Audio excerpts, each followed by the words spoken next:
Hello friends, आज की ताजा खबरों में आप सभी का स्वागत है। आज का बड़ी खबर, झारखंड में फिर कोरोना का खतरा। एक बड़ी खबर कि केरल में कोरोना के मामले में हो रही वृद्धि के बाद झारखंड सरकार भी अलर्ट हो गई है। राष्ट्रीय स्वास्थ्य मिशन के अभियान निदेशक ने सभी डीसीओ को दिशा निर्देश जारी कर अलर्ट किया है। वहीं केंद्रीय स्वास्थ्य मंत्रालय के द्वारा सोमवार को जारी दिशा निर्देश का हवाला देते हुए डीसीओ को कोरोना को लेकर कई दिशा निर्देश मिले हैं और जांच और अस्पतालों में तैयारी सुनिश्चित करने की हिदायत दी गई है। और उन्होंने कहा है कि कोरोना का प्रसार जारी है और कोविड में हो रही वृद्धि को देखते हुए निगरानी जरूरी है। इसके लिए उन्होंने जिला से लेकर प्रखंड तक में मामलों के रुझान की निगरानी करने और किसी भी उभरते सार्वजनिक स्वास्थ्य खतरे पर तुरंत निगरानी करने का निर्देश दिया है। इसके साथ ही देश में कोरोना एक बार फिर से हर किसी के लिए परेशानी खड़ी करने लगा है। कोरोना के नए वेरिएंट को देखते हुए रांची जिला को भी अलर्ट कर दिया गया है। साथ ही कोरोना से लड़ने के लिए रांची तैयार है। सदर अस्पताल में 30 बेड रिजर्व कर लिया गया है। इसी के साथ ही अगली बड़ी खबर, मौसम विभाग से झारखंड में बढ़ी ठंड। इधर झारखंड के पश्चिमी और इससे सटे उत्तरी भाग में शीतलहर लोगों को परेशान कर रही है। मौसम विभाग के अनुसार चतरा, गढ़वा, पलामू, लोहरदगा, लातेहार आदि जिलों में कड़ाके की ठंड पड़ रही है। सूर्य ढलते ही यहाँ रात में कनकनी और सुबह में कुहासे के कारण लोग परेशान हैं। इसके साथ ही साथ इधर मौसम विभाग ने यह भी कहा है कि 21 दिसंबर के बाद से आसमान में आंशिक बादल छाएंगे, लेकिन ठंड से राहत नहीं मिलेगी। इसी के साथ ही अगली बड़ी खबर, द्वितीय अनुपूरक बजट पेश। इधर झारखंड विधानसभा के शीतकालीन सत्र के तीसरे दिन मंगलवार को ध्वनि मत से 8,111.77 करोड़ का द्वितीय अनुपूरक बजट पेश कर दिया गया है। हालांकि इस दौरान भाजपा विधायक सदन में अनुपस्थित थे। इसके साथ ही मंगलवार को 12:30 बजे सदन की कार्यवाही शुरू होने के कुछ देर के बाद ही हंगामा शुरू हो गया। इस बीच स्पीकर रविंद्रनाथ महतो ने गुस्सा कर भाजपा विधायक भानु प्रताप शाही और बिरची नारायण को पूरे विधानसभा सत्र से निलंबित कर दिया है और मार्शल दोनों विधायकों को टांग कर सदन से बाहर ले गए। इसके साथ ही भाजपा ने विधानसभा का बहिष्कार किया है और नियोजन नीति के मुद्दे पर जमकर नारेबाजी हुई है। इसके साथ ही साथ मंत्री सत्यानंद भोक्ता ने सदन के बाहर पत्रकारों से बातचीत में दावा किया है कि सरकार जल्द ही नई नियोजन नीति लाएगी। उन्होंने कहा है कि पिछले 4 सालों से सरकार लगातार बहाली कर रही है, खाली पदों के लिए विज्ञापन भी जारी हो रहा है, सरकार जनहित में काम कर रही है। दूसरी तरफ सदन के बाहर विधायक भानु प्रताप शाही ने कहा कि भाजपा ने सदन में युवाओं का विषय उठाया, उनके लिए नियोजन नीति पर सवाल पूछे, लेकिन सरकार भागती नजर आई है। इसी के साथ ही अगली बड़ी खबर, सभी जिलों में कल होगा प्रदर्शन। इधर भाजपा हेमंत सोरेन सरकार पर भ्रष्टाचार और ध्वस्त विधि व्यवस्था के साथ ही संवैधानिक संकट का आरोप लगाते हुए आक्रोश प्रदर्शन करने का निर्णय लिया है। 21 दिसंबर को पार्टी सभी जिलों में हेमंत सरकार के खिलाफ आक्रोश प्रदर्शन करेगी। साथ ही इधर राज्य स्तरीय पंचायत सचिवालय स्वयं सेवक संघ ने अपनी 5 सूत्री मांगों को लेकर विधानसभा के समक्ष अपना धरना प्रदर्शन जारी रखा है। इसी के साथ ही अगली बड़ी खबर, झारखंड में बनेगा एलिफेंट कॉरिडोर। इधर साल 2023 में झारखंड के वन्यजीवों के क्षेत्र में बड़ा काम किया गया है। झारखंड में पहली बार 17 एलिफेंट कॉरिडोर चिन्हित किए गए हैं। अब इन गलियारों से हाथियों के आवागमन की बाधाओं को दूर करने के लिए झारखंड, उड़ीसा, छत्तीसगढ़, बिहार, पश्चिम बंगाल, उत्तर प्रदेश परस्पर सहयोग से एक क्षेत्रीय योजना बनाएंगे। दूसरी तरफ रांची में बिना रूट पास के 10,000 से अधिक ई रिक्शा दौड़ रहा है। इन सभी पर कार्रवाई करने की तैयारी चल रही है। साथ ही साथ इधर शीतकालीन सत्र के दौरान वित्त मंत्री ने कहा है कि झारखंड के 20 लाख और लोगों को राशन कार्ड से जोड़ने की योजना है। इसमें भी लोग छूट जाते हैं तो अगले वित्तीय वर्ष में उन्हें जोड़ा जाएगा। उन्होंने यूनिवर्सल पेंशन स्कीम के तहत यूनिवर्सल फूड सिक्योरिटी की ओर बढ़ेंगे और हर जरूरत जो भूखे हैं उनके पेट को भरने का काम करेंगे।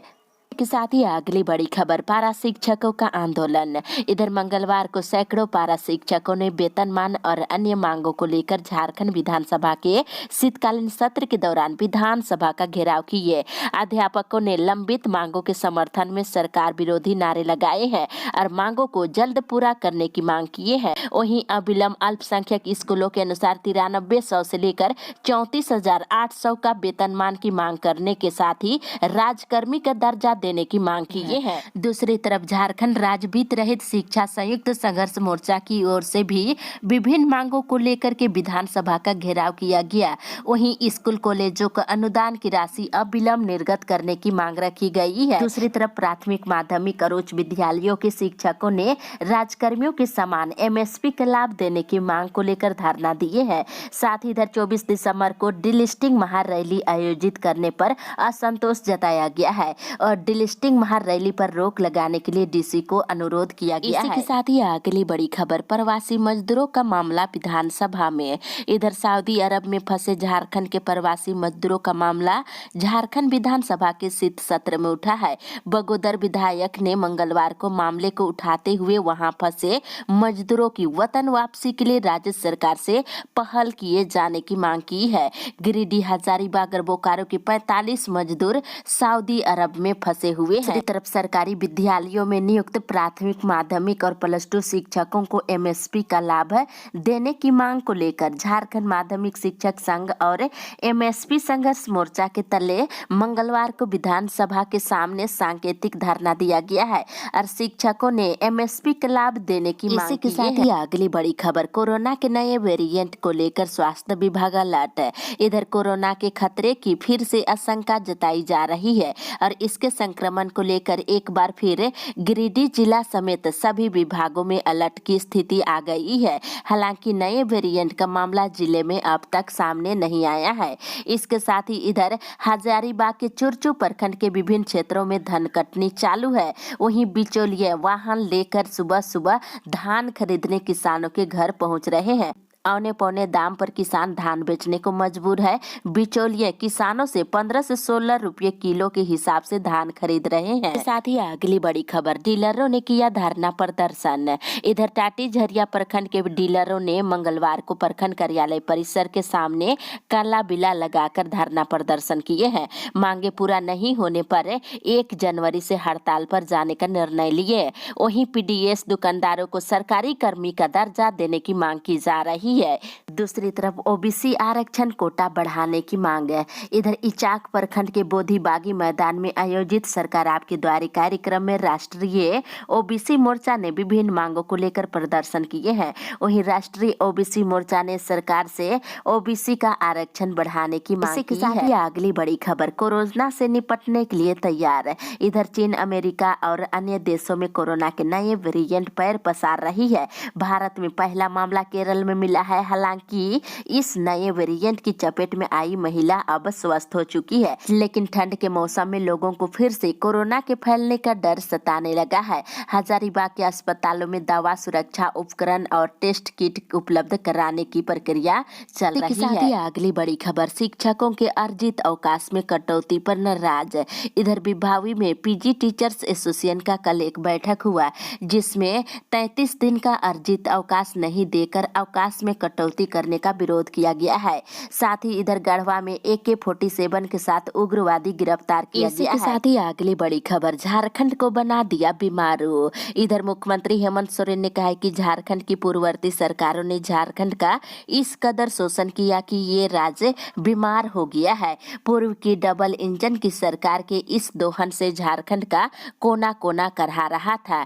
इसे मुक्ति के लिए JMM ने लंबी लड़ाई कर राज्य से डबल इंजन की सरकार को उखाड़ फेंका। मंत्री मंगलवार को गुमला जिले की कसीरा पंचायत के छप्पर टोली में सरकार आपके द्वारे कार्यक्रम में बोल रहे थे। वहीं लाभुकों के बीच 204 करोड़ 65 लाख 95 हजार रुपए की परिसंपत्ति का वितरण किया है। अगली बड़ी खबर, 30 दिसंबर को भारत रहेगा बंद। इधर चाईबासा के पिलई हॉल में सिंगल जन जागरण सभा का कल आयोजन हुआ। इस दौरान 30 दिसंबर को भारत बंद को सफल बनाने पर जोर दिया गया है। वहीं भाषा, जाति, धर्म और रोजगार को बचाने के लिए एकजुट होने का निर्णय लिया गया है। दूसरी तरफ धनबाद में बनेगा 12 पुल। इधर धनबाद के ग्रामीण इलाकों में नदियों पर पुल पुलिया की कमी की वजह से लोगों को परेशानी होती है। इस परेशानी को देखते हुए राज्य सरकार ने धनबाद में 38 करोड़ से 12 पुल निर्माण को मंजूरी दे दी है। इसके बाद इधर ग्रामीण विकास विशेष प्रमंडल ने इसका टेंडर भी निकाल दिया है। इसके साथ ही साथ सरायकेला खरसवां जिले का न्यूनतम तापमान गिर करके 9 डिग्री और अधिकतम तापमान 24 डिग्री सेल्सियस पर पहुंच गया है। कनकनी बढ़ गई है, हाथ पर कांपने लगे हैं। अगली बड़ी खबर, सदन में उठा संविदा कर्मियों का मामला। इधर झारखंड विधानसभा में चल रहे शीतकालीन सत्र के दौरान गोमिया विधायक ने शून्यकाल के दौरान संविदा कर्मियों को अस्थायी करने का मामला उठाया है। दूसरी तरफ कोरोना के नए वेरिएंट को लेकर एक बार फिर हड़कंप मचा हुआ है। चाईबासा सदर अस्पताल समेत जिले के सभी अस्पतालों में इसके लिए विशेष रूप से तैयारी की जा रही है। साथ ही साथ इधर कोयला कर्मियों को सुरक्षा की शपथ दिलाई गई है। इसी के साथ ही अगली बड़ी खबर, धान का लेखा जोखा जनसेवक का जिम्मा। इधर रांची जिला के 18 प्रखंड में 31 धान अधिप्राप्ति केंद्र काम कर रहा है। सभी केंद्र पर प्राप्त किए गए धान का लेखा और अन्य तरह का ब्यौरा जनसेवक समेत अन्य कर्मियों के जिम्मे दिया गया है। दूसरी तरफ झारखंड लोक सेवा आयोग ने चिकित्सा पदाधिकारी नियुक्ति परीक्षा का रिजल्ट जारी कर दिया है। इसमें सामान्य वर्ग के सभी पद तो भर गए हैं, लेकिन आरक्षित श्रेणी के 58 पद अभी भी रिक्त रह गई है। इसके साथ ही इधर रिम्स निदेशक के लिए 22 को इंटरव्यू रखा गया है। दूसरी तरफ आयकर विभाग ने मंगलवार को रांची के पान मसाला कारोबारी जेपी सिंघानिया के देश भर में 29 ठिकानों पर एक साथ छापेमारी की है। इसमें झारखंड और बिहार समेत कई ठिकानों पर छापे मारे गए हैं। दूसरी तरफ सिली स्टेडियम में गूंज महोत्सव के दूसरे दिन मंगलवार को किसान महोत्सव का आयोजन किया गया और पंचायतों से आए सैकड़ों किसानों ने किसान गोष्ठी में हिस्सा लिए और इस दौरान 34 किसानों के बीच लगभग 19 लाख केसीसी लोन का वितरण किया गया है। वहीं क्षेत्र में उत्कृष्ट काम करने वाले 30 किसानों और 8 कृषक मित्र और 40 पशु सखियों को सम्मानित किया गया है। पारा शिक्षकों को मिलेगा 10% बढ़ा मानदेय। इधर पारा शिक्षकों के आकलन परीक्षा जो पास किए हैं, ऐसे पारा शिक्षकों के मानदेय में 10% की बढ़ोतरी की जाएगी। इस संबंध में परियोजना निदेशक ने जिले को आवश्यक दिशा निर्देश दे दिए हैं। दूसरी तरफ मुख्यमंत्री हेमंत सोरेन सरकार के 29 दिसंबर को अपने कार्यकाल के 4 साल पूरे होने जा रहे हैं। इस मौके पर आयोजित समारोह में राज्य सरकार 9000 युवाओं को नौकरी देगी। हजारीबाग के इचाक स्थित बोधि बागी में मुख्यमंत्री सोमवार को सरकार आपके द्वारे कार्यक्रम में बोल रहे थे और इसकी घोषणा किए हैं और उन्होंने कहा कि 11वीं के विद्यार्थियों को गुरुजी क्रेडिट कार्ड दिया जाएगा, जिससे वे शिक्षा लोन लेकर के आगे की पढ़ाई कर पाएंगे। और साथ ही साथ उन्होंने कहा कि राज्य सरकार राज्य में ही पर्याप्त बिजली उत्पादन की दिशा में काम कर रही है। इसके साथ ही कार्यक्रम के दौरान मुख्यमंत्री ने हजारीबाग जिले में 306 करोड़ की लागत से 113 बड़ी और छोटी योजनाओं का शिलान्यास और उद्घाटन किए हैं। वहीं समारोह में करोड़ों रुपए की परिसंपत्ति का लाभुकों के बीच वितरण किया गया है। इसके साथ ही उन्होंने कहा है कि सावित्री बाई फुले योजना में एक परिवार के 2 बेटियों को लाभ देने की वैधता को अब राज्य सरकार ने खत्म कर दिया है। जितनी भी बेटियां होगी सभी को लाभ दिया जाएगा। इसके साथ ही मुख्यमंत्री ने यह भी घोषणा किया कि मुख्यमंत्री ग्राम गाड़ी योजना के तहत वृद्ध, छात्र और बच्चों को निःशुल्क सेवा दी जाएगी। गाड़ी में भाड़ा नहीं लगेगा। वहीं झारखंड में विकास गिनाते हुए कहा कि 100 यूनिट मुफ्त बिजली के लाभ झारखंड के 1 लाख उपभोक्ता ले रहे हैं। इसके साथ ही अगली बड़ी खबर, हंगामे के बीच पेश हुआ दूसरा अनुपूरक बजट। इधर झारखंड विधानसभा के शीतकालीन सत्र का दूसरा दिन विपक्ष के हंगामे की भेंट चढ़ गया है। कांग्रेस के राज्यसभा सांसद धीरज प्रसाद साहू के ठिकानों से मिले कैश को लेकर भाजपा ने सदन के अंदर और बाहर जमकर हंगामा किए हैं। वहीं हंगामे के बीच ही चालू वित्त वर्ष के लिए वित्त मंत्री ने 8,111 करोड़ 77 लाख 15 हजार रुपये का द्वितीय अनुपूरक बजट पेश कर दिया है। साथ ही अगली बड़ी खबर, 1 जनवरी से डीलर रहेंगे हड़ताल पर। इधर झारखंड के डीलर 1 जनवरी से हड़ताल पर रहेंगे। Fair price shop dealer association ने इसकी घोषणा कर दिए हैं।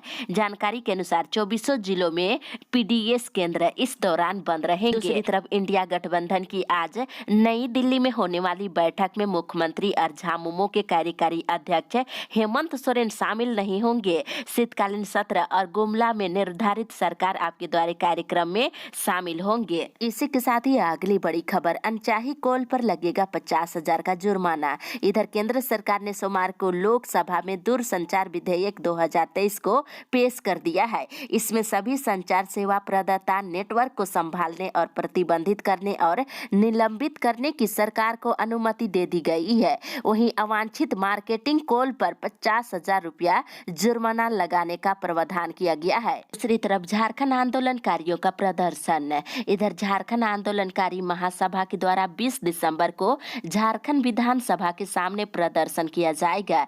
ये जानकारी महासभा के संयोजक राजू महतो ने दिए हैं और मांगों को लेकर जोरदार तरीके से आवाज उठाई जाएगी। साथ ही इधर लोकसभा चुनाव संपन्न होने के बाद जनगणना कार्य शुरू होगा, इसलिए पूरे देश के आदिवासियों से आग्रह किया गया है कि अपना धर्म आदिवासी दर्ज करवाएं। साथ ही अगली बड़ी खबर, आज विधानसभा का घेराव। इधर वेतनमान स्थायीकरण और कल्याण कोष से मिलने वाली सुविधाओं की मांग को लेकर झारखंड के पारा शिक्षक विधानसभा का घेराव करेंगे। पारा शिक्षकों के चारों संघ ने इसे लेकर सहायक अध्यापक संघर्ष मोर्चा का गठन किया है। दूसरी तरफ कोल्हान विश्वविद्यालय के आउटसोर्सिंग कर्मी जैसे सुरक्षा कर्मी, माली, चतुर्थ वर्गीय कर्मी समेत अन्य कर्मियों को एजेंसी के द्वारा शोषण किया जा रहा है। मिली जानकारी के अनुसार आउटसोर्स कर्मियों से पीएफ मद में 25% की कटौती की गई है।